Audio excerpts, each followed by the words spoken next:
Welcome to the Self-Growth Nerds podcast, where we help you embrace the most courageous version of yourself. My name is Marie, and I'm an adventure seeker who is obsessed with following the joy and creating more freedom.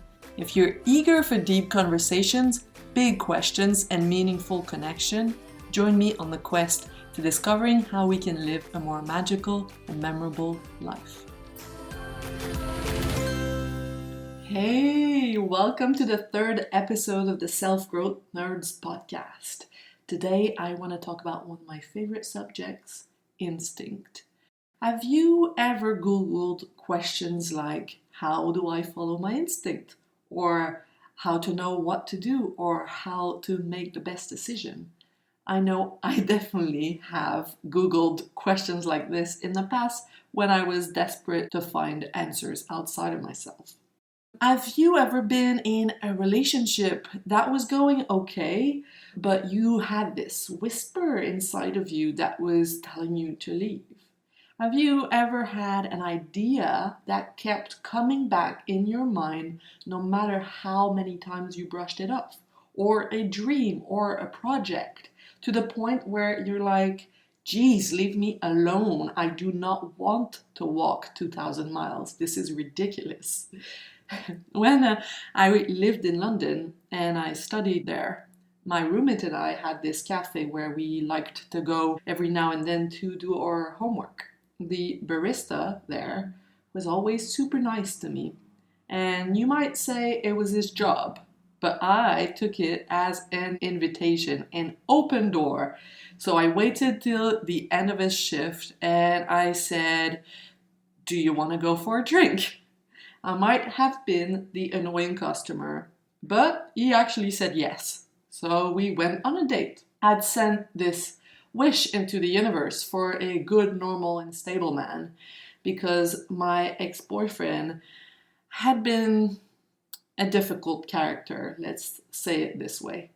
Not the best, not the most healthy relationship. So the barista, whose name I'm not going to mention, fit the description perfectly. He was kind, he was disciplined, he was hardworking, he was really funny. He had friends, which was a change from my last relationship.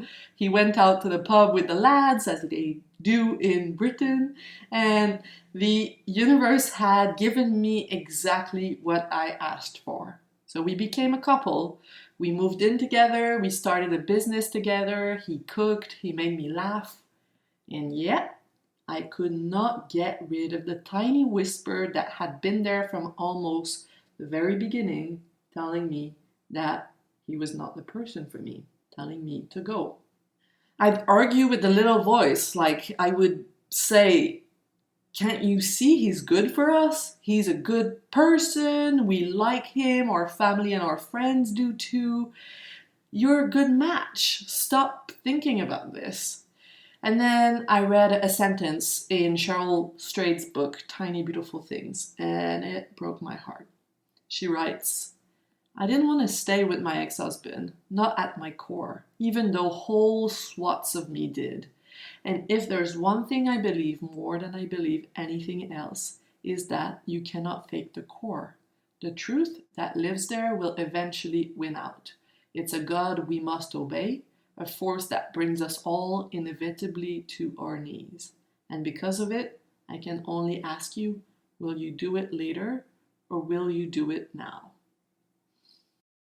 That was more than a sentence.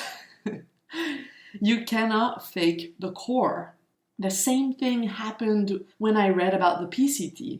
It was decided in my core, without my consent, that we were going to hike this damn trail. It's kind of like Hogwarts harassing Harry Potter with letters.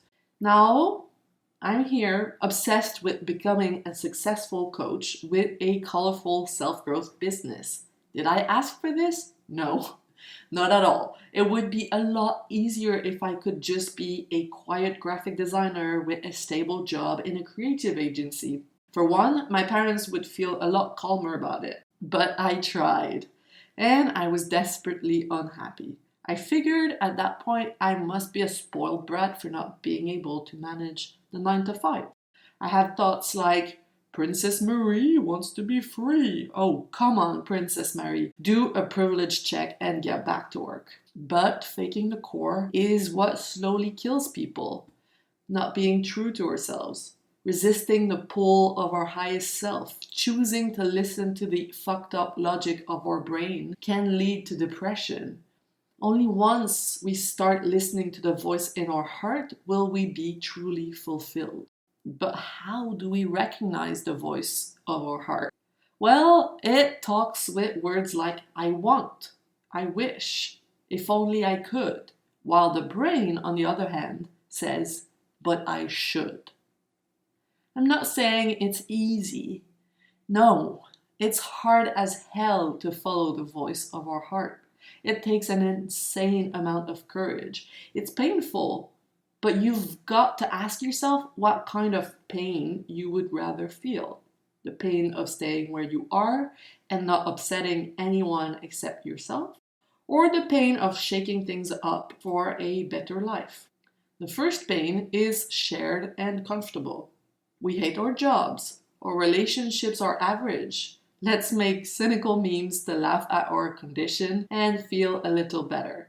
Our life sucks, but we are comfortable and at least we're not alone in this mess. The second pain is more private because it sets you apart from the mass.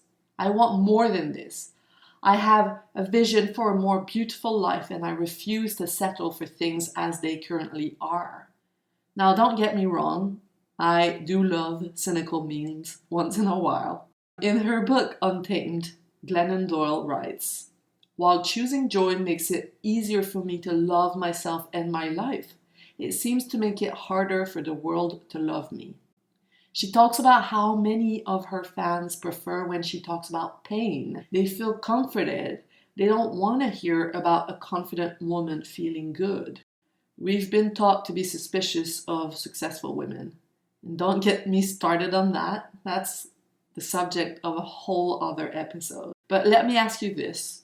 Have you ever downplayed your intelligence or your strength so you wouldn't upset anyone? I know I definitely have done in the past. But let's get back to today's topic.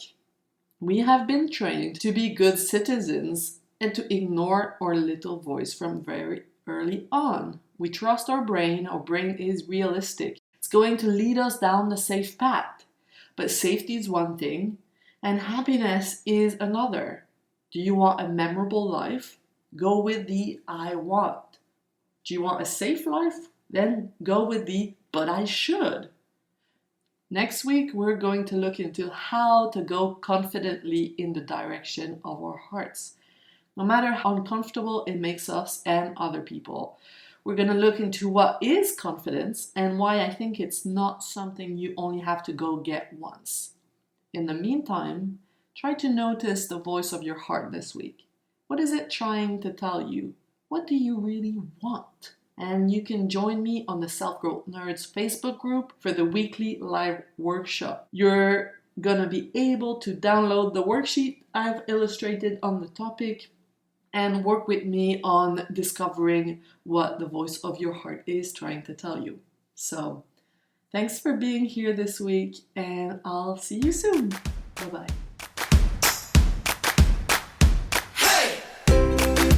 You just listened to the Self-Growth Nerds podcast. I hope you enjoyed. We publish an episode every Monday, so make sure to subscribe if you want to be notified.